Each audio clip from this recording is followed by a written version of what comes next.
নবী করিম সাল্লাল্লাহু আলাইহি সাল্লামের যে ন্যায়পরায়ণতা,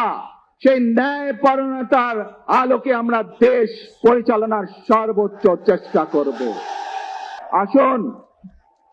আমরা আল্লাহ রাব্বুল আলামিনের দরবারে হাত তুলে প্রার্থনা করি, আমরা যেন হে রব্বুল আলামিন, হে একমাত্র মালিক, হে একমাত্র পরওয়ারদিগার, হে একমাত্র রহমত দান করে, হে একমাত্র সাহায্যকারী, আজ আপনি যদি আমাদেরকে রহমত দেন,